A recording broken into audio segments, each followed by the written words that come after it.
All right, hello everybody. We are live. This is the Choke City broadcast. This is free agency edition. With me, I got Gary and Kyrus. Gary is the GM of the Wizards. Kyrus is the GM of the Rockets. I am the GM of the Phoenix Suns. So, first off, welcome to the show. This is the first time I've had you guys, each of you guys on. How's your Friday evening going? Going well. Good. No, Good, no can't corona. complain. Thanks for letting me on.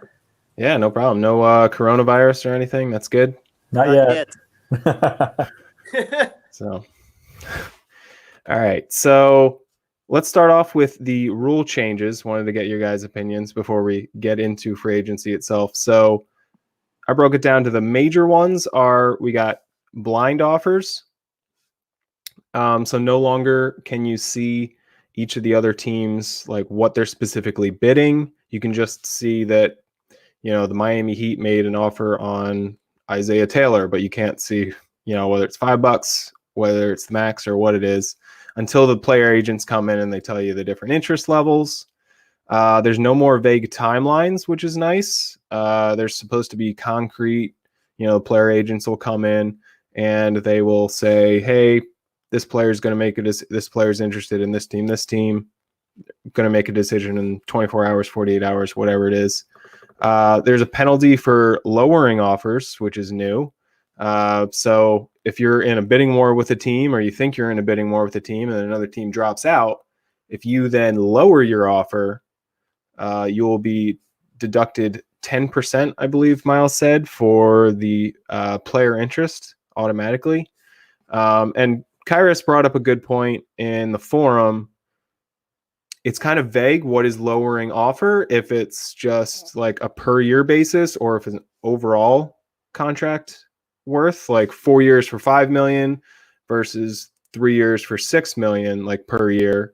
4 years for 5 is 20 million total, but it's less per year, whereas 3 years for 6 million is 18 total, so it's less total, but it's more per year. And Miles basically said that if you lower both the per year and the total value, then you'll get deducted 10% in player interest levels. But if it's just one or the other, I guess they'll just kind of negate one another and it doesn't really hurt you. And then the last one, which is my favorite, it's the Gary Chan rule, which limits each player's bids they can make per day to 5. Gary, how many bids did you make? What was the record you set last year? Any ideas? I think it was around. Well, it depends if you include the retracted offers or not. Probably around 7. Yeah, you definitely had a ton on there. That was pretty good. So Miles said he was very close to calling it the. You were up there. I'm trying to think. What were the other teams that were up there as far as most offers? Was it just you two? Because I know both of you guys had max cap space and you guys both went hard after guys. Yeah, we were definitely the worst offenders of that. I went for the top. I went for like everyone at the top and just tried to see who I could get. Worked out. I got James Harden out of it. But yeah, I think I think Adam did it too, but just not as bad as you guys. And Adam, nice guy Adam, didn't get lucky like you guys did. You guys each got some nice players. Unfortunately, Adam did not. But okay, so do you guys like these new rule changes? Is there anything else that you'd like to see or whatnot? Or how do you think this will affect people's strategies going forward? Yeah, I think Gary? You'll see. Oh, yeah. No, it doesn't matter who goes. I just pick somebody. All right, go ahead. All right, so the way I see it, I think it's definitely improvement. I think it will be a lot less chaos because I think like a lot of people feel kind of overwhelmed last year because the shenanigans that myself and Kaz kind of did last year. But I think it's a good thing. I mean, most of these rules are pretty minor in general, but it makes sense. The only thing I'm kind of curious about to see is they said that there are certain times now where they said the free agent, the PA is going to make decisions pretty quickly. So like this whole 10, total offers thing, I was wondering like maybe some people will kind of get mad at losing out because one of their guys makes a decision as quickly as the other guy, and then and then they kind of get stuck and lost a bid on someone else when they could have easily just switched the offer to someone else. I don't know. I just gotta let it play out and see how it goes. But I think in general the rules are pretty simple and straightforward, so I have no problem with it. Yeah, I'm with you on that. I think it's more realistic this way. It's compared to real life. I mean, in real life, you're probably not gonna teams aren't gonna be able to go out there and tell a certain agency, all right, we're interested in every single one of your players. Yeah. So yeah. Find me one of these 20 players to sign with me. Go. And just throw that in there. I think it's interesting because to me it's almost more stressful because and I don't even have that many free agents where most of the guys I have are kind of slotted into certain tiers. Isaiah Taylor's going to get maxed. It is what it is. Beasley's probably going to get maxed. Not sure about Whitehead, but we'll see. But for a lot of these people that are trying, it makes it a lot harder to get guys on cheap deals because you have no idea what, you can just see that hey, these teams are offering a guy, but you don't know if they're offering $2 million a year. You don't know if they're offering $10 million a year. You just have no idea. And you almost you can't err on the side of if you're going to go risk and be they're probably on throwing a couple million, we could see some free agents get stolen because they're just assuming other teams aren't throwing much money around. And on the same token, I think you're going to find a lot less cheap deals because people are going to have to, again, they're just going to have to assume that teams are throwing out, other than Gary, because Gary can't go above the MLE. So lucky y'all. You're lucky you have that. Well, I knew that Gary didn't have cap space, and then I'm seeing why does Gary have all of these offers in? And then I was oh, he's got the mid-level exception, so he can still throw in all these offers on people. So, but all right, so I have a list of teams here. Let me bring them up on as far as the their cap space. Let me bring up the screen here. I think there's 9 teams with at least $11 million in cap space, which to me was pretty significant because that's either close to the max of at least for your RFAs. And some have the Miami Heat have almost $40 million, which is just ridiculous. The Golden State Warriors have 32 million. The Thunder have over 30 million. The Pacers and Pelicans each have over 20 million. The Knicks have 16 million. And then you have the Nets, Mavs, and Timberwolves who are just under max cap space. To me, what do you guys think? To me, this seems like a lot of teams with max cap space. Is this just me misremembering, or I can't remember this many teams with this much money going into free agency? Well, that's what 1, 2. That's really 5 teams that have one full max. Because I think that 7 to 9 year max. For the people that are getting off their second contract, I think there's only 5 that actually have 16.4, something like that. I don't remember it offhand, but yeah, it's 16, 17 million, yeah. Something like that. Yeah. Yeah. So there's actually only 5 that have that. New York is super close. You can probably include them, but the rest of them, they're going to be going after probably 2 role players or something like that, rather than a real max player. Yeah. The Heat are going to be interesting because they're already going after people. They've got 2 definite restricted free agents that should get maxed, but it could take a few days, could take a week, I don't know, for them to actually sign. Depends. I don't know how fast it's going to go. So I'm sure they're going to try to sign somebody before those restricted free agents sign. But they can sign a lot of people. They're already being very aggressive. The Warriors have been interesting so far.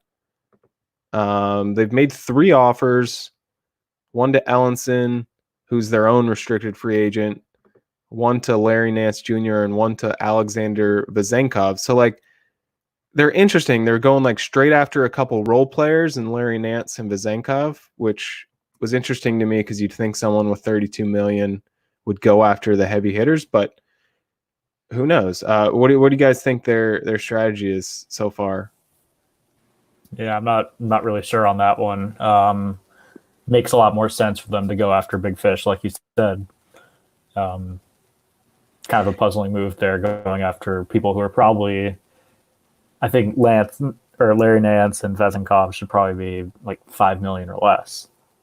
Yeah, that like to me, Well, not, like if they went yeah. somewhere in the $5 to $8 million range, I'd be, I think that would be kind of normal. But it's interesting to see like those guys targeted as, and it'd be different if they had like 6 or 7 offers. Those are the only 2 guys they're targeting outside of their own restricted free agent, Ellenson. So it's interesting, and like they're really young, so you'd think they'd be kind of like the Heat and hitting a lot of the, especially the restricted free agents. Like maybe they don't get them, but you got to try, or even like those guys that are good, maybe not max good, but maybe you can get a team that doesn't want to pay a max for a player, and maybe they can steal a player like that, like D'Angelo Russell last year.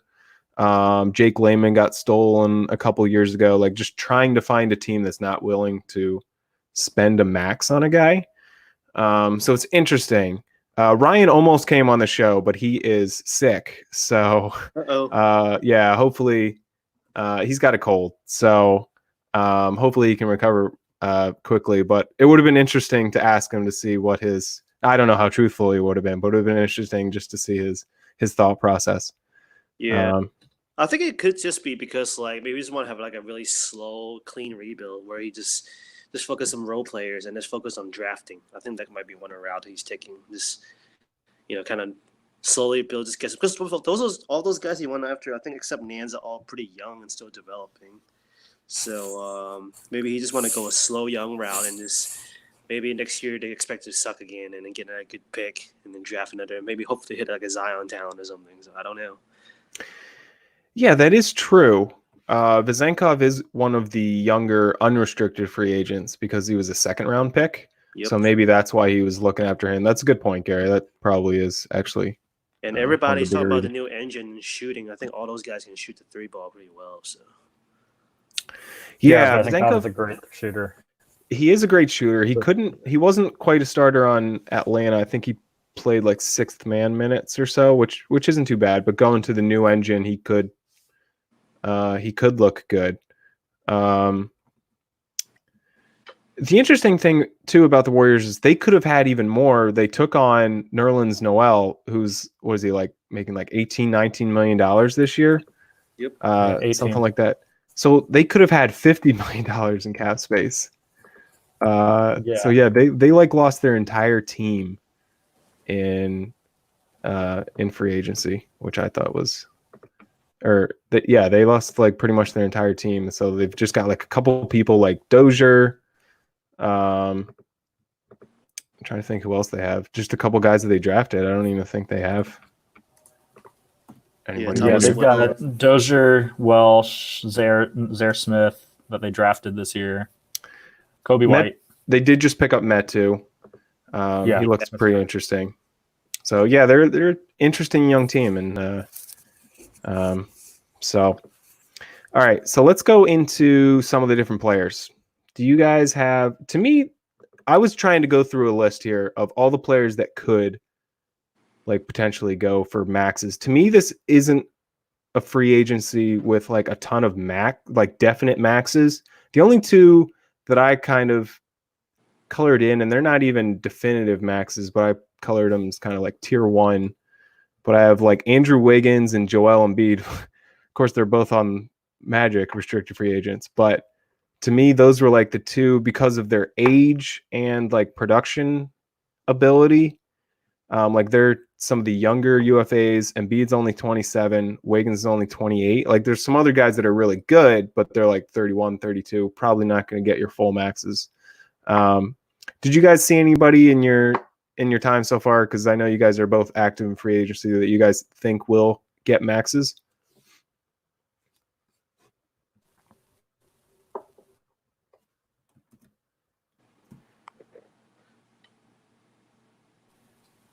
I'm also looking at your list while I'm Yeah. I'm trying to figure it out.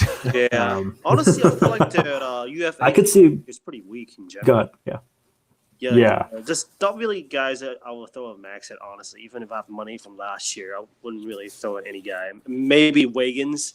But then again, I don't know. I feel like Willie has done some weird preference work on him where he just like all kinds of jacked up shooting now. So I don't even know if I'll give him a max.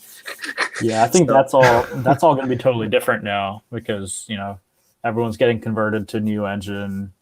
We don't really know how players are going to play out. So yeah. I think preference work isn't. Yeah, I don't think preference work is going to be a huge problem right now. Yeah. I would pick players based on their natural talent and then tweak them later. Yeah, Wiggins used to be on my team way back when. I actually traded him straight up for Okaro.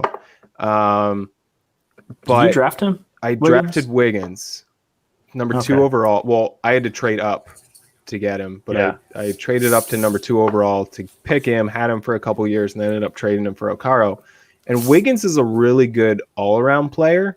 He can shoot the 3. He's not like fantastic. I want to say he's like around like a 36% 3-point shooter. I think that's about what he was. But his scoring's like 79, so it's like really high. He can do a lot of things well. Like his defense is really high. But he doesn't get a ton of steals and blocks. But to me, just the fact that his scoring's really high, his defense is really high. He's only 28. I think part of the thing on the Magic, he was hurt by the fact that there were no shooters around him. Classic Magic, but I think he's definitely worth a max in my opinion, especially because, like, to me, I think he's the best one out there. Embiid's another interesting one. Like, he's not like a superstar. He's another guy with like some interesting ratings. He's a guy that's got like a really high block. He's got a really high score. But he doesn't. His defense, I think, is only like 55, something like that. He's a good rebounder. He's a good scorer. He gets a lot of blocks. I'm not sure how that'll translate to the engine as far as like, I know his man defense isn't very good. But to me, he's kind of like the best big man. So those are kind of the guys that I have as like my tier 1. I think those guys will get maxes just because there's a few teams with so much cap space. I think somebody will throw maxes at them. Might even be Willie too. He'll probably max both guys if he can. I don't know what his cap space looks like. Oh yeah, for sure. The Kansas guys, he's not gonna let them go. That's a great point. He cannot let Kansas guys go. He's got 5 now. 5. He just drafted another 2. Yeah. Yeah. No, I think that's what makes it 5. Yeah, he's got 5, baby. He's got 3 under contract. He's got 3 under contract. Devontae Graham, Azubuike, and Josh Jackson, and then Wiggins and Embiid on top of that. Yeah, I drafted Kansas State. I don't know how he feels about Kansas State. Right. Well, yeah, it's Wes Iwundu, who I think plays for Orlando in real life, so that might be it too. Gotcha. I have one guy from Kansas. I didn't even realize he was from Kansas until I drafted him, but Dedrick Lawson. So I'm going to hold on to him for a couple years and then trade him to Willie for all of his assets. So that's my plan. That's a good plan right there. Good plan. Very it's a solid plan. Yeah. And he can't shoot threes, so he fits in really well with the Magic's mantra. Well, I don't know now. We might not like him. Yeah. But, yeah, speaking of the talent pools, actually, I noticed there's quite a few like older stars. They might get like 1 year max, not like a year lengthwise, but get 1 year max like a Damian Lillard, stuff like that. We got guys that can still ball, like Kevin Durant. Yeah, there's. I think. Go ahead. Kemba. Yeah, I think a big part of that is a lot of the people who you would think are in their primes right now, like Wiggins and Embiid. The drafts around that time, like when they were drafted, were not very good at all. Mm-hmm. So those, like, we were picking role players in the top 10. Yep. Like deep into bench role players in the top 10. So I think that's why there's so little talent of that age group. Because I think we had 3 or 4 straight years of pretty bad drafts. Yeah.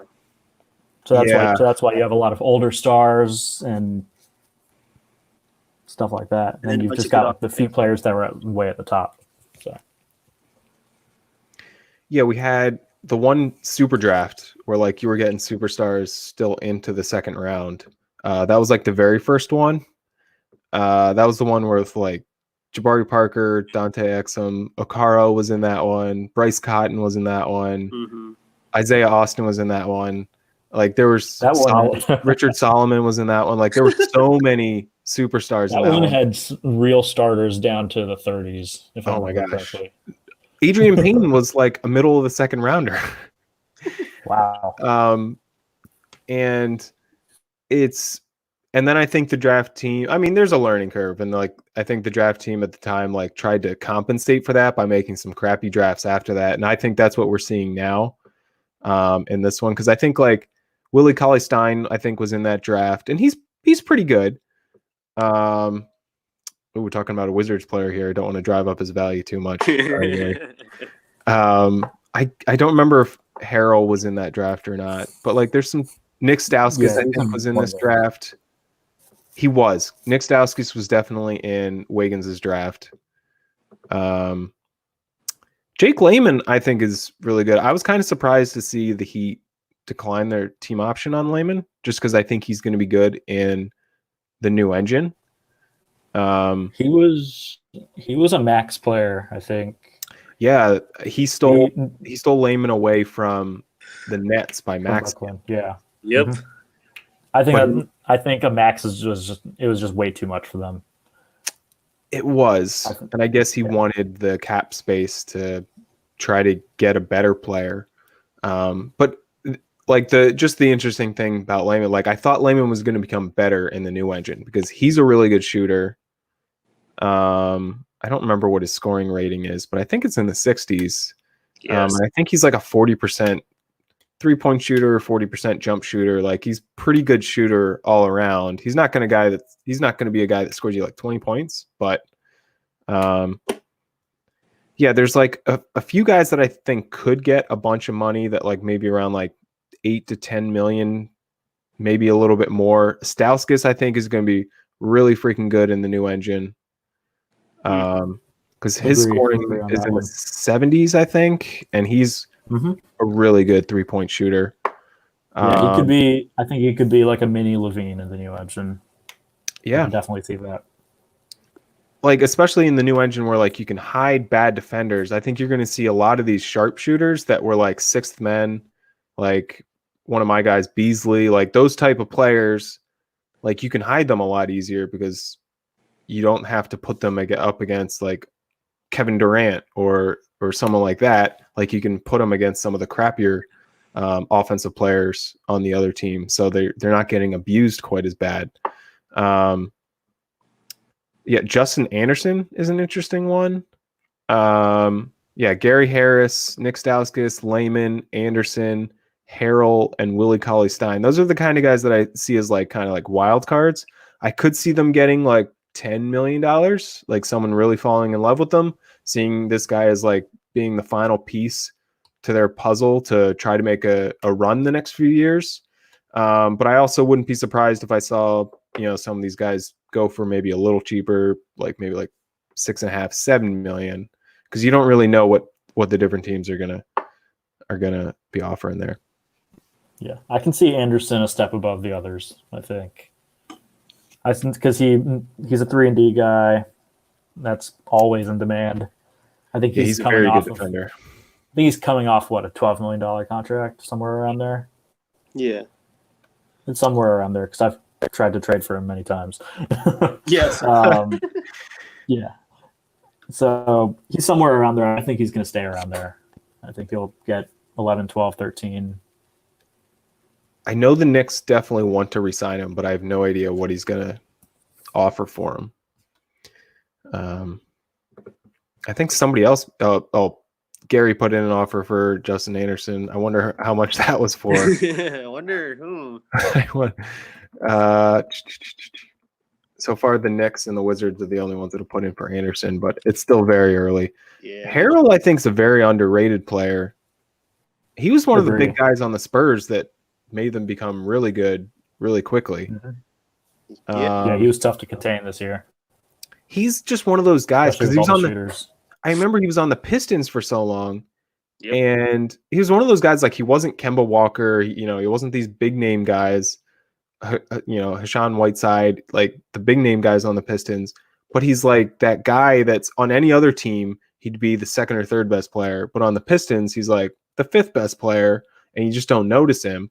But you put him on another team, and then you realize like how good he actually is. Like he's really efficient. He plays really good defense. He can score. He can rebound. Like he does it all.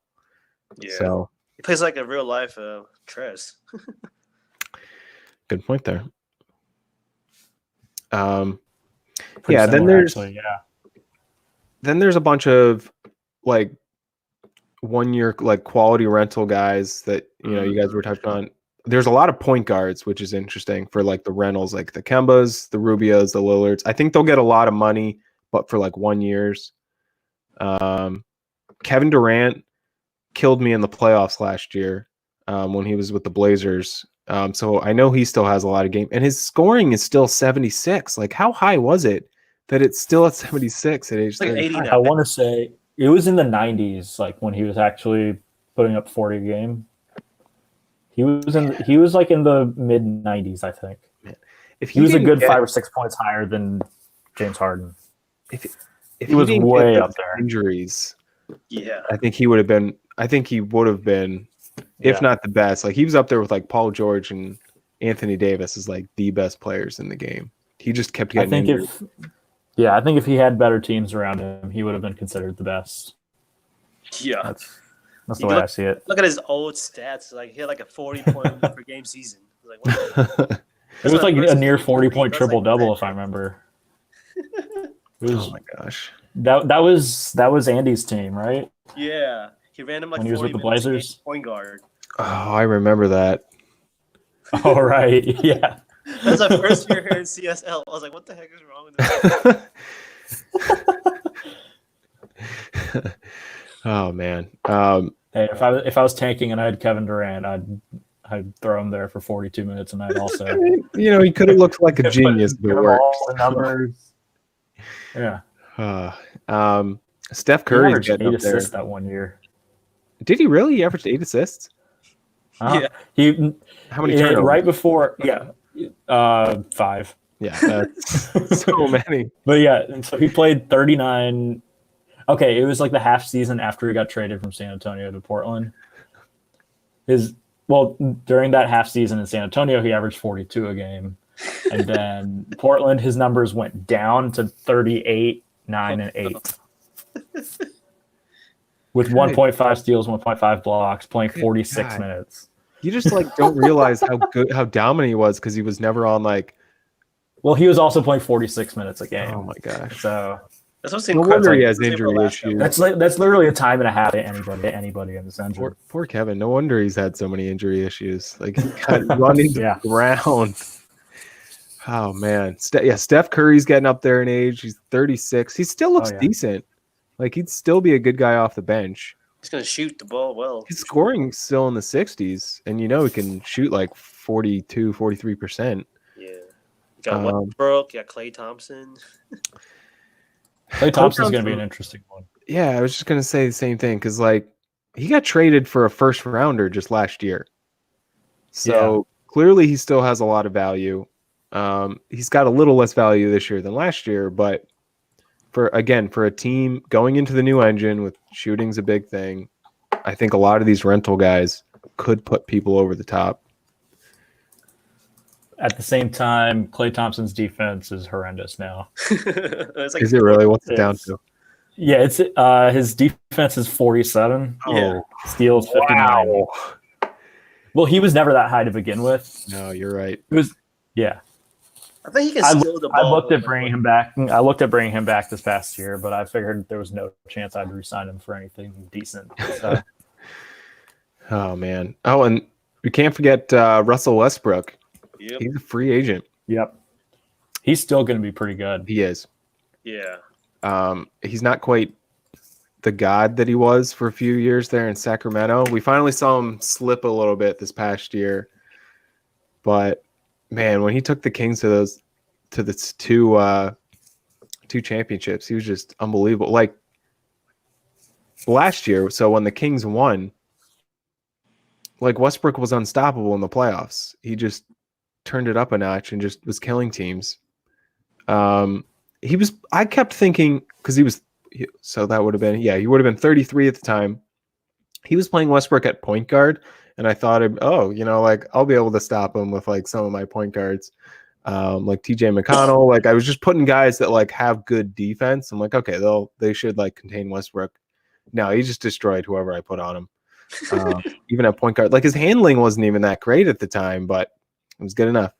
It's good enough to drop like 30 a night on me. So, yeah, for me, the only way to stop Westbrook is zoning. Yeah, that was the only way. And that's what I did. And I actually took him out of the series entirely last couple of games. So, really? Yeah, he got DNPs the last 2 games of the series. Oh, he was playing terrible. You're talking about this year. This year. Yeah. I thought you were talking about when the Kings were going on the run. Yeah, you're right. You're right. Yeah. I remember that was hard for Ryan to bench Westbrook during the playoffs. That hurt. Mm-hmm.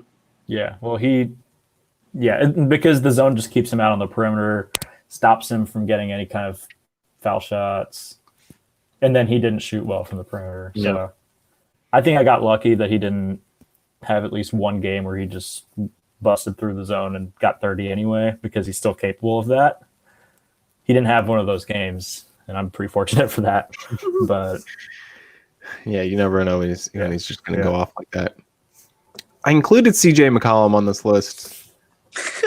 I hate the guy, but he still has good ratings. Just don't play him if you ever make the finals. Just do not put him in the finals. But he's only 33.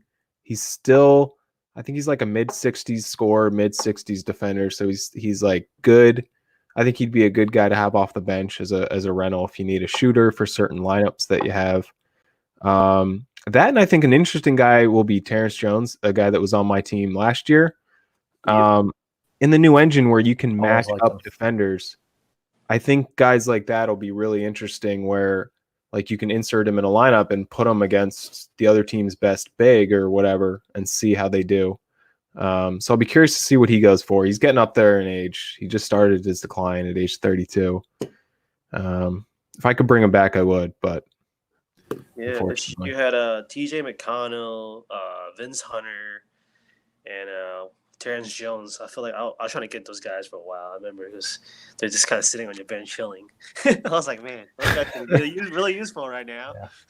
Yeah. But the thing is, like, I know like Terrence Jones I had on my bench for a while, but then I put him in against Kyrus in the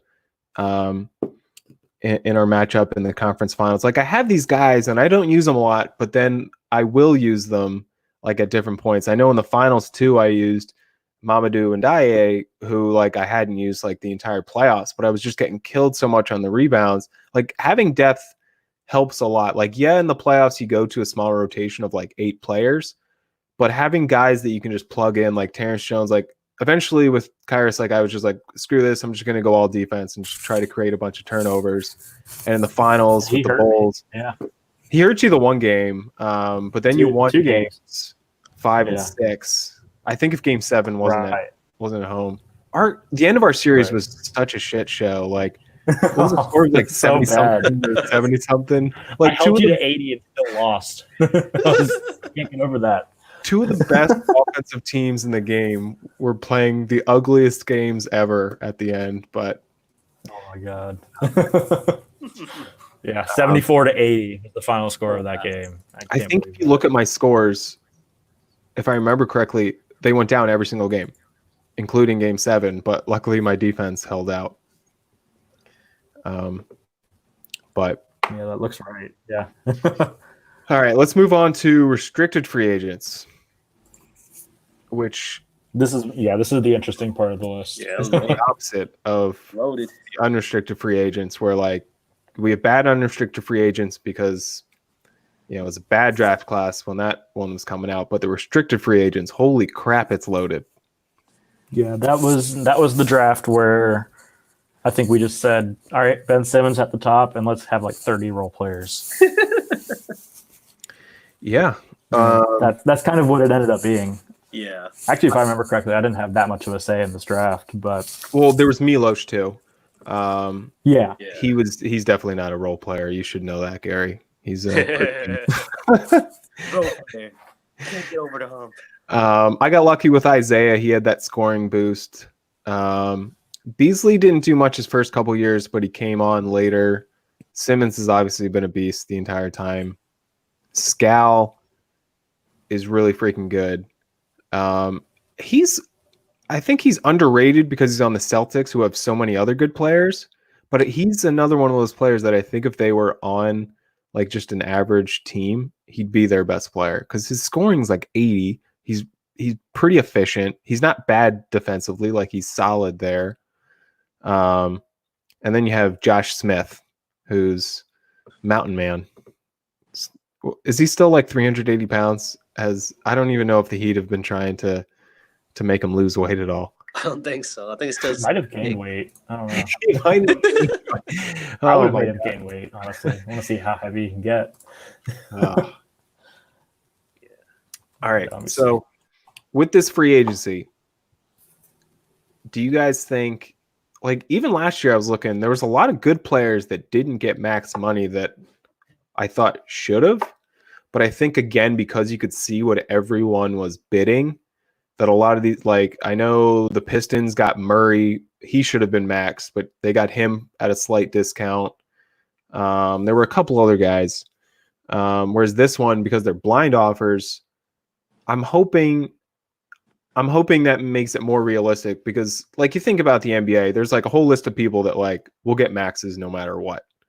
You don't have to like play. Like, could you imagine, playing the like undercutting Ben Simmons by like a couple million? Like, he would just demand out of that team so fast and like demand a trade. Like, if you didn't throw max with the max raises. But I'm curious to see if, like, maybe not Ben Simmons, but some of these other guys where like they'll try to get cute and get like a couple million under. Because you don't really have to worry about the player throwing a tantrum and demanding a trade. Yeah. I can see it. That happened last year to some of the guys, even the max guys, because like I was trying to max somebody, and then I forgot which GM it was. Just like because they can do the 7.5% raise, and it's instead of my 3%, they just do 4%. I was like, you son of a. I remember too. It was like Josh was going back and forth with somebody on Blake Griffin, and it was like you could just see it live. Like, one team would put in a bid. I forget who he was going against. It might have been the Heat even. I don't know. But it was like somebody would put in an offer on Blake Griffin, and then Josh would come in and outbid him by like, it was like $100,000 or something. Like that. Something ridiculous. And then the other guy would come back in and outbid him, and then Josh would come back in like half an hour later with another bid. Did we have a minimum that you could outbid someone by? I don't think at the time we did. I would have gone petty and gotten $1 extra. But I feel like there was something. I feel like you couldn't. I don't know. I mean, on one hand, it was entertaining. On the other hand, it was. Oh, it was super entertaining. I loved it. To me, the interest, like, you have those guys, anyway, to get back on track, where like they're automatic maxes or should probably get maxes, near maxes at the very least. And then there's a bunch of guys that I think like could get maxes, could get maybe a little bit less. I'm interested to see, especially because there's a number of teams with max cap space. Like Isaiah Cousins, I think he's an underrated player. Teams are always looking for point guards. Daniel Hamilton, I think he led the league in triple doubles this past year. Like, he's a very versatile wing that can do everything. Bertans is a guy that, according to TMZ, I think wanted out of the Spurs. So that'll be interesting to see where he lands. Because I think he gets angry everywhere, apparently. Yeah, he was. I remember I used to get those emails in game like every 2 weeks. Him and Kevon Looney never got along ever. Oh, it's a bad seed. Which, if I'm not mistaken, San Antonio just traded for Kevon Looney. Oh, that would be awesome. Or that could mean Bertans is on the way out the door. I'm wrong. The Clippers traded him some. Oh no, the Clippers traded for him. I thought they traded him somewhere. Okay, I'm thinking of Clint Capella. Never mind. And They then were both in that trade, though. yeah, I think Berton's gonna be really good in the new engine because he's actually got a good hire. Oh, yeah. that's the scoring. thing. And he's like, he could be the guy that never quite worked out in DDS3, those stretch fours. He could be a good like stretch four because so I haven't done a ton of simulations. Maybe you guys have done more, but like maybe where you can get power forwards to get a bunch of threes. Because that'll be interesting. Because I'm curious myself because I have Austin who can shoot threes, but in the game it's very hard to make forward like power forwards. I never made Austin play small forward or anything. I thought he was just too big. He'd get killed on drives, but like that's something I'm going to try to do. So like to me, Bertans could be similar where you try to get that power forward to shoot threes to help your team out.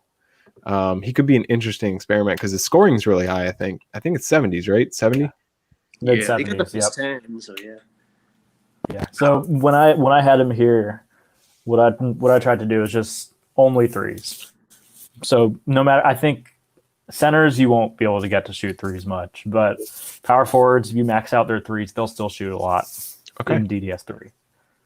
In the new engine, everyone shoots. If you put them above the break and everything, everyone shoots. Okay. Even if you have their, I guess. Yeah, if you give them any amount of catch and shoots or pull ups or anything like that, they're gonna fire a lot. So Bertans should be pretty good. I think he'll be really good. That's pretty cool. And then you got Siakam, I think. The only problem is his defense. That's true. His defense, I think, is a huge problem, but we'll see. What is it? Is it in the 50s? Yeah, his defense is in the 50s, but I think he's straight at 30 for steals and blocks. So, oh, wow. Yeah, that's bad. Yeah, he's really, really low. He was a problem when I had him. Yeah. It's one of the reasons I traded him cheap. I was going to keep him on and have him space the floor for my current team, but I couldn't handle his defense. Interesting. 35 steals, pardon him, not 30, 35. 35. Okay, so that's like that's good for I'm like looking in game right now. So. Keep all defense. Yeah. Yeah, and then you got Siakam, who's more your traditional big man. He's really good at rebounding, like really good. I think he's like 90 and 80 or something like that.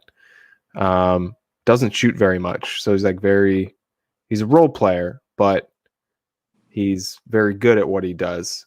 So especially if you're trying to go like maybe like a stretch four or something, you're trying to get that kind of guy that's not great at rebounding, and you want to put someone like this at center, I think Siakam could be really good. I don't think the Nets are going to let him go, but the interesting thing about like some of these guys in this tier, like I'm curious to see if you max some of these guys, like because they're not really, in my opinion, like Siakam, Bertans, they could be good and valuable, but I don't think they're max worthy. So I'll be curious to see like if teams overpay to try to steal them away or not. Yeah, I agree with you on that. I think, I actually think those two would actually be a good pairing. Yeah. I could see, because Bertans doesn't rebound at all. I think he's 30s for those also. Is he really? Yeah. Yeah, he just plays small forward, honestly. He's threes only, nothing else. He's tall. He does pass. He actually does pass a little bit. Okay. He's not bad there. But Siakam is all rebounds, nothing else. I think you could get Bertans at power forward and Siakam at center in some lineup. Yeah, and Jacob Poeltl, I don't even know if I'm pronouncing that right. I know he's good. He's like underrated because he's never been on like a contending team, but he's a guy that I was looking at his ratings. His ratings are pretty good. I'd have to really good defender if I remember correctly. Yeah, very strong defender. Yeah, I think he's pretty good at rebounding too. And he's low usage but efficient inside. And then you have guys that I honestly don't know a ton about.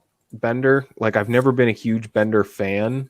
I know he's on Kyrus' team. He's like really high passing. He's terrible. Don't go after him.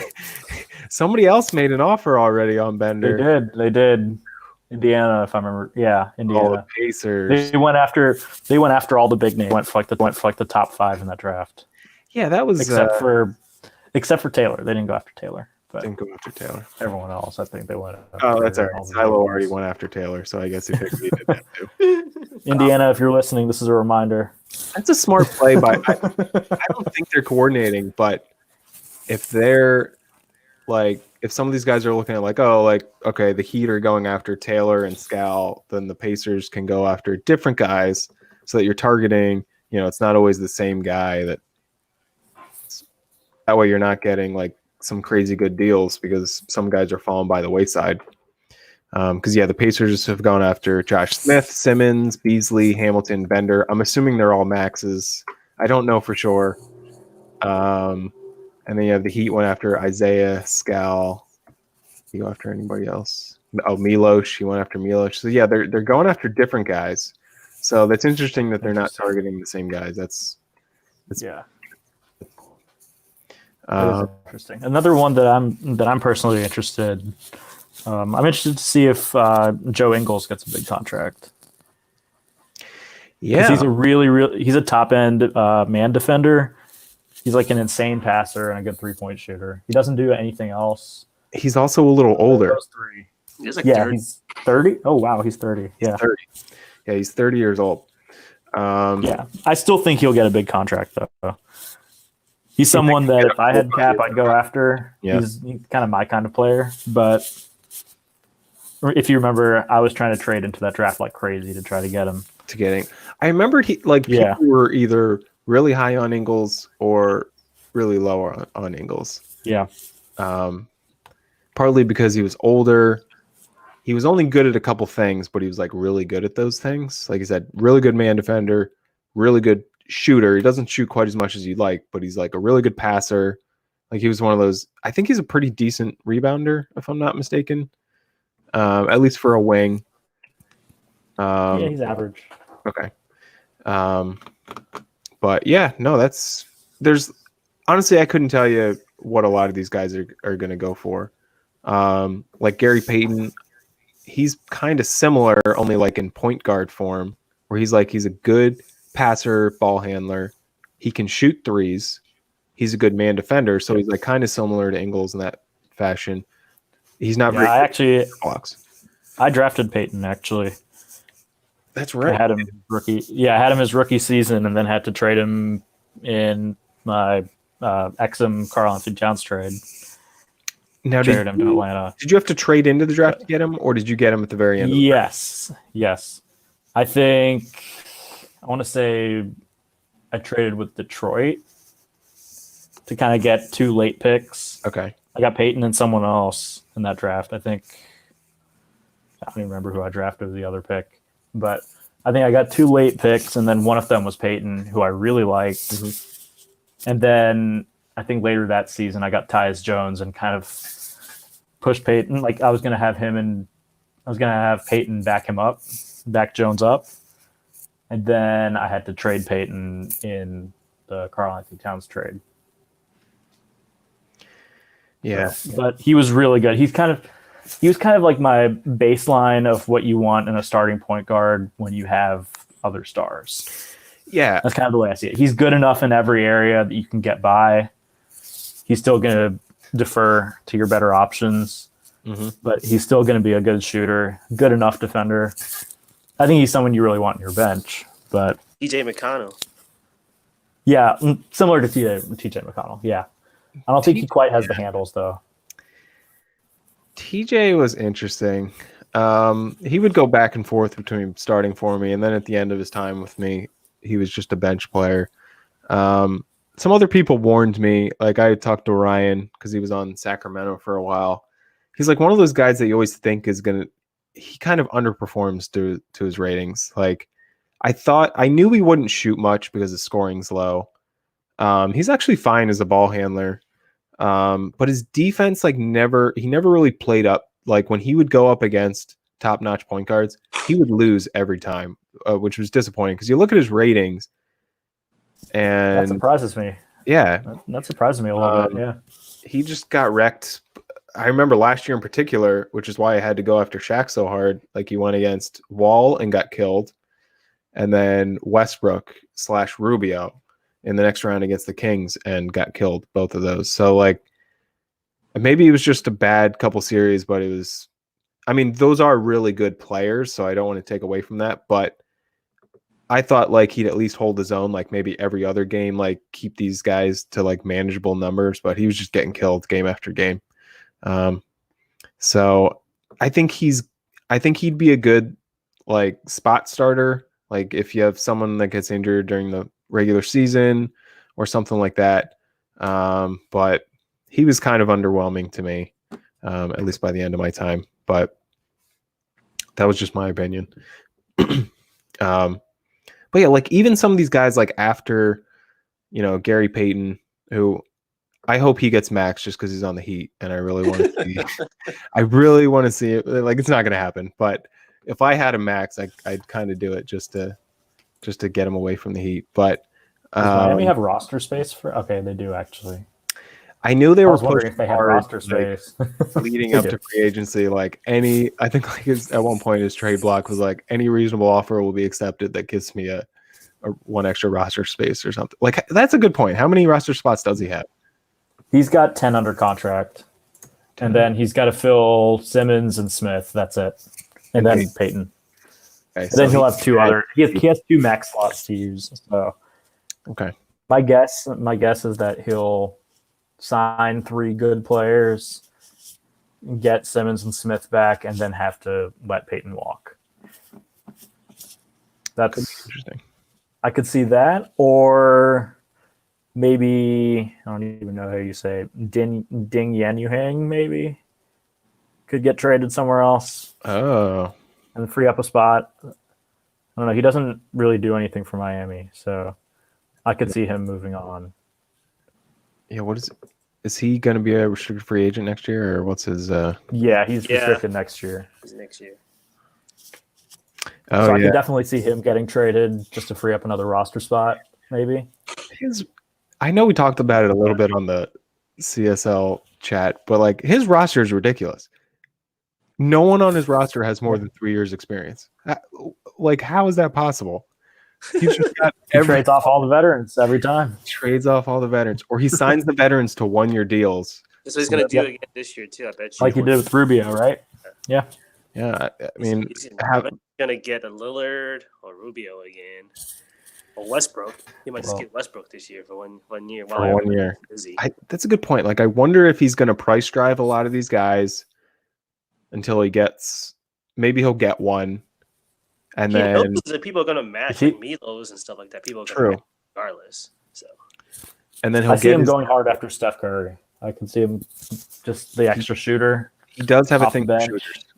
He doesn't have. Well, he needs them. I think he needs them. I think he needs CJ McCollum on his team. That's who. That was given. Aside from that way, I know if I play him in the finals, it's an automatic win. He actually used to be on the Heat. I forgot about that. He was on the Heat for a little bit. He tried to pass him off on me for years. Pass him off onto somebody.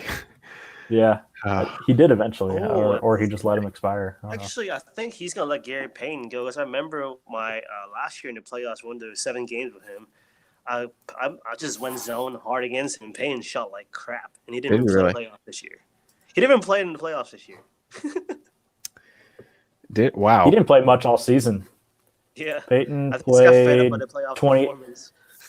He played 6 minutes a game this year in 28 games. But you never know. Like he did. He did have. I know he's done so many simulations in the new engine that like some of these guys, like I also wouldn't put it past him to like try to lower some of the value of some of his guys so that he can get them cheaper, and then for the new engine, like he'll just unleash them. Like I don't know if you guys read it. He put an article out that was like basically, I think it was like his end of season review. And at one point, for whatever reason, I don't know what his motivation was, but he put out there like, oh, I'm going to basically max Beasley and Skull. And he's already gone after Skull. He hasn't gone after Beasley yet. And then he puts in there like, he's not sure like how Josh Smith will do in the new engine. I almost think that that's like a ploy to try to get people not to max Josh Smith. I don't know. Maybe he's being honest. I don't know. I'll be honest. I don't really have a read on Silo at all. I don't really know what he's thinking most of the time. Something that Andrew would do back then. Yeah. You never know. No, you don't. But yeah. So, and then there's guys like Furkan looked pretty good Yeah. from the ratings. Isaiah Whitehead's been good for me. I'm honestly not sure what he's going to go for. Like I know I have in my head, I know about what I'm going to go to try to bring him back. But and then you have Malachi Richardson. He's another guy that is a good 3-point shooter, good defender. And even some guys. That combination makes money. So I'd pencil in 6-7 million at least for Richardson. For 3-point shooting, and I think his scoring is in the 60s. MLE's coming. Be scared. I mean, I feel bad for Adam, but he does have a string of getting players stolen from him in free agency. So I'll be curious to see if that happens again, because he's got Malachi and he's got Siakam and Fred VanVleet too. I forgot about who's Fred VanVleet, as Gary tried to put an offer in for. Yeah. Yep. VanVleet and then VanVleet. So we know he's at least getting mid-level exceptions. So Gary, who are going to be your 5 offers tomorrow? That's what I'm really curious about. Who's your next MLE? Never. Hopefully, people not paying attention what cap I have. They think I'm offering a max or something, but they just kind of get scared off and they have to pay a max. But I think it's gonna be more 3-and-D guys, honestly. Maybe like a Teron Pettaways, because he's did pretty well for Charlotte this year. Yeah, I saw that. That was interesting. Maybe who else? There's a couple of guys looking at earlier. Like actually a kid named Juwan Evans has never got to play with the Kings. His ratings looks pretty good, but he never got a chance to play there. So that's the thing, you don't know. Like, he was on the Kings with such a stacked roster. Yeah, he could be good. Well, Sam Thompson, a small forward for the Cavs, seems like a good defender. Yep. Stuff like that. So just the guys that people are not paying attention to is what I'm trying to sneak by with MLE this year. Let's see. I'm not seeing too many other 3-and-D guys. Pope actually looked pretty decent when John was playing him. Who was that? Malik Pope, small forward, 6'10", 205. That's right. I forgot about Malik Pope. He's not on here, but Brandon Dawson is pretty solid too. He's another Piston, yeah. Is he a restricted free agent or is he unrestricted? He's unrestricted. He's unrestricted, okay. I'll be curious to see too what Jake Layman ends up going for. Yeah. Miami probably maxes him again. That would be ridiculous. Considering he sat on the bench the whole time, that would be interesting. Oh, that would be very interesting. Yeah, I don't think that'll happen. I think he's going to go after every big player out there, and then kind of settle on some veterans. Yep. So if you guys had to pick, what teams do you think some of these like high-end veterans, like Kemba, is he going to go back to the Rockets? Are you going to try to bring him back? I've got an offer in there. Okay, that's all I'll say. So no, that's fair. That's fair. I don't want to. Yeah. Yeah, I don't want to pry too much. I didn't remember if you had put an offer in on him or not. 2 years minimum with player option. Yeah, he could, and people are like, "Oh, Kyrus is probably putting in a respectable offer." Nope. Lillard will be interesting. Yeah, that's an interesting one. He's a guy like I'm surprised the Pelicans renounced him. Yeah, me too. I know he tried to trade him at the end there, but I guess no one wanted to give up anything for him. He won the first round. Yeah, he was. Did he really? Yeah, that's why I was trying to work. He was part of the Davis trade, I thought. He was. He was. I know it was him and Markkanen, right, for Davis, and a first. They gave up a first too. Thanks. No, the Bulls gave up first. I think he got the Bulls first. Oh, he got the Bulls first. I think I can't remember if it was that this year's first, or was that a future first? I don't even I remember. think it's this coming year's first. Okay. But yeah, like I could see him getting even like a 2-year deal. Now his defense isn't very good anymore. It was never great, but he's still really good point guard as far as offensive. Like he can shoot, he can score. He's a good passer, a good ball handler still. His defense is definitely slacking. It's like I think it's like 56 defense. His steals, I think, in the 50s. 52. Oh, is it Yeah, 52? 52. Ooh, I think his peak was 56 defensively. He was Okay. never good. Yeah, okay. he can steal the ball back then, though. I think. He's not terrible. I don't think he's a complete liability yet, but he's probably a year. Where do on you think, defense. Gary, you used to have TJ Warren on your team. What do you think he'll go for? Warren depends on the new engine. Everybody wants all about 3-pointers. I think he's probably gonna be like a steal, maybe get like 5 to 6 mil from somebody who wanted to fix man. Yeah, I know some people were saying that like jumpers are really important in the new engine, and I Yeah. know he's a guy that's got a good jumper, so I'll be curious to see if someone can get him. Now, obviously, you got to surround him with shooters, but he was always a talented scorer. Yeah, he was good for slashing. I just wish he would draw more fouls. What is his draw foul? It's like a 36, I think. Okay, yeah, that's Actually not bad. Yeah. It's not bad. Because I think Stanley Johnson is somewhere around there too. He's Stanley actually Johnson's not that high. I don't know how he draws as many fouls. Like I've tried to he's figure it 36 out. also. He's don't 36 understand. also, and he gets like 12 a game or whatever. It's Yeah, ridiculous. that's crazy. I know his scoring rating's high, and I know that like drawing fouls is a combination of scoring and draw foul. And he's in the post. He drives all the time. Yeah. Doesn't do anything else. He gets a lot of rebounds too, so I don't know if like a 96 offensive rebounding. I'm wondering if that's a significant part of how much he draws fouls from. But It's like Zion knows? grabs his own rebounds and misses. He probably does because Yeah. I know he's not like an efficient shooter, No. but he's Yeah. so good at rebounding and he's so good at drawing fouls that like he's you just look at and his he's actually a shooting pretty good foul shooter. And I think when you get that kind of volume on free throws, as long as you're above 65, 70, you become efficient you do. with that many free throws. Not to He's mention, a career 75% free throw shooter.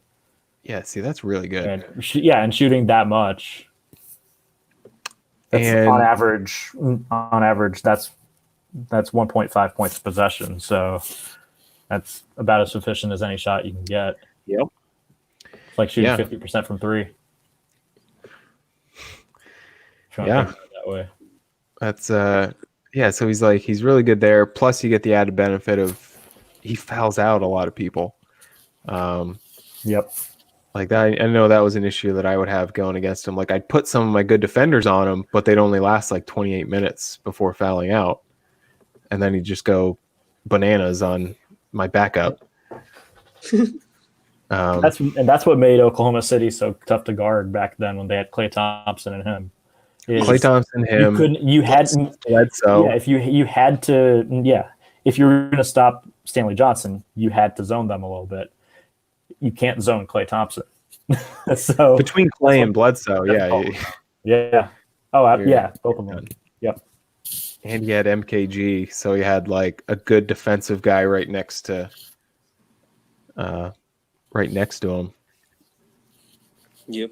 It was tough to go against him. So, all right. So in recap here, all the Heat players should get maxes, all of them. Start with. I know that the Pacers have done a good job of maxing Ben Simmons and Josh Smith. So hats off to Lucas. I don't think anyone's going to necessarily go after Peyton. They might, but again, I think like you guys had mentioned, I don't think it'd be a big loss for the Heat. I don't even know if they necessarily want to bring him back unless it's on a good offer. But yeah, some of the guys that I really like, again, I think Layman, Stauskas, these are for unrestricted. I like just about all of the restricted free agents. Wiggins, I really like. I think he's going to get maxed. Justin Anderson, pretty high up there. I'll be curious to see Willie Cauley-Stein too. I know Gary didn't want to talk about him, but he's always been an interesting guy because like he's got really good. What is it like? Really high steal for a big man. Yeah, he got blocks, steals, defense, Block, steals, defense, and he rebounds. He just doesn't shoot. But then again, for some reason, he just You don't want him to shoot either. Yeah. So that's kind Isn't of a like good his thing. defensive rebounding's not the greatest either? Is that what it it's is? Not that good, but Really good offensive rebounding though. yeah, it's really strong. The problem with him, I used him is that like some games, some stretch, he will look like a dominant defensive force, and then the next like 10 games, he just disappears. It's like, okay, cool. I guess some bum center is gonna drop a 30 and 10 on him. I was like, all right, cool. All right. So, is there anything else you guys wanted to touch upon, or did you guys want to call that a podcast? I think we've been talking for over an hour, or right around there. Yes. Yeah. So, all right, I'll let you guys get back to your Friday evening. Thank you so much for joining me. Enjoy the rest of free agency. I'm going to try to do another podcast or two in the next couple weeks. I'm not sure exactly when. I'm going to try to get different people on because I had like a number of people reach out, but I think 3 is a good number because you're not really fighting to get your opinion in. Everyone can kind of get their opinion in on the different things. So I'm going to try to keep it to that, but I'm going to try to get some of the other guys on. But you guys were a ton of fun to bring on. This is the first time you guys have been on, but I'm definitely going to invite both of you back unless you go after any Suns. Then you're dead to me. Looking at you, Gary. MLE's coming. Be scared. Yeah. So, all right. I've got maybe a vet minute in me, so that's all I got. Unless you trade all of your guys away somehow, all of your big trade all your big name cap guys. You don't need Cat. You don't need Monk. Actually, Monk's not even making that much yet. Yeah. But not yet. you don't need those guys. Next year.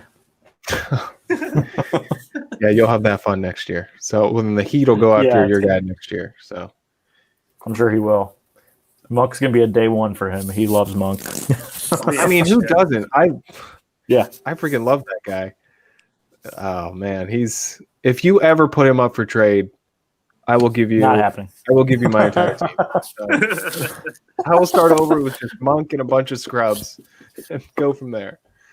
If I ever blow up this team, it's going to be Monk plus Scrubs. So he plays for the Hornets. Yeah, he's not going anywhere. Yeah, so he's like on your. Well, he just got suspended the other day, but yeah, that's right. You did mention that. Performance enhancers, or what did he get suspended for? No, it was some drug thing, but then they said it was indefinite. So you wonder if it was something worse than like the typical weed or whatever. I have no clue. He's playing a Mandel. He's been playing amazing, so maybe. But I have no idea. It's interesting because I was following I follow the NHL a good amount, and there's a player on the Washington Capitals, Kuznetsov, and he's like one of their best players. He's Russian, and he tested positive for cocaine, but in their collective bargaining agreement, like as long as he checks himself into rehab and like tries to get help, like he can't be suspended because it's not considered, I guess, like a performance enhancer. That's interesting. Yeah. So that's what he did, and he never like got suspended. But he's not allowed to play Olympic hockey like ever again. He got suspended for like 5 years or something crazy like that. But yeah, so I don't. Who knows what Monk tested positive for? But it's the way because all the Hornets fans are reading up now on what the actual penalty is supposed to be. Mm-hmm. It sounds like that maybe he was like under like the first warning of something, and then he got caught with something else. So they just said straighten up, otherwise it's going to be a more serious. We really don't have any idea. It's all speculation at this point. But gotcha. I really liked Monk coming out of Kentucky. I mean, the Sixers figuring it out. Maybe that's just the coke, but he's figuring it out. He said he was playing better this year, right? He's his 3 for some reason is not there at all this year, but everything else he's playing really well. Yeah, he's out of nowhere become a really good point guard, and then he's defending well. Adderall. And then it's possible. He's finishing well too at the rim. That was like his biggest weakness coming in. Was he couldn't if he wasn't dunking, he couldn't finish anything Interesting. for a couple of years. And then he figured all of that out in the offseason and is shooting like 25 from 3. So yeah, he's been a little your 3-point shooting ability. Yeah. But I remember because the Sixers traded up to get Markelle Fultz, which was the pick of the steal of the century. But where they were before, I think they were 4 and they traded up to 1, or they were 3. But I remember wherever they were at, they were considering taking Monk, but then they traded up to get the sure thing, Markelle Fultz, and that didn't work out too well. No, not at all. And Monk went all the way down to 12, I think. I think we picked 12th that year. Because he was supposed to be such a good shooter. Yeah. He was basically supposed to be the CSL's Monk with all that 3-point shooting. Yeah, that's what I thought. That's what I based him after. I just bumped him up a little bit from where I thought it was going to be. And he got the scoring boost, which definitely helps. Yeah, then that was insane. I can't you can't predict something like that. But yeah, CSL cocaine boost. So yeah, CSL. But yeah, the Charlotte situation with that was strange because I don't know how much you'd follow that, but there was a power struggle between the coaches and the rest of the organization. They were trying to pick between Donovan Mitchell and Malik Monk. Oh wow! But they also couldn't agree on a Dwight Howard trade. So Steve Clifford, I remember that part. So Steve Clifford was like, "I want Donovan Mitchell and I want Dwight Howard." Front office was like, "We want Malik Monk. We don't want Dwight Howard." So they just compromised and said, "All right, let's trade for Dwight Howard and we'll pick Malik Monk." So we went worse on both sides. Yeah, but Dwight Howard's actually doing pretty decent with the Lakers now. Yeah, he's doing well now because he's got a reason to. Yeah. when you put him on a team like Charlotte, Atlanta, or whatever, he just kind of does what he wants to, and that's it. Yeah, he doesn't help hurt your team at all, and then you end up getting tired of him and then trade him for negative assets. So negative. Oh yeah, happened. All right. Well, I think that'll do us here. It's a fun life. For the CSL. Thanks again for coming on. I thought this was a lot of fun. Have a good rest of your weekend, and happy free agency hunting. Yes, thank you. You too. Thank you. See you guys.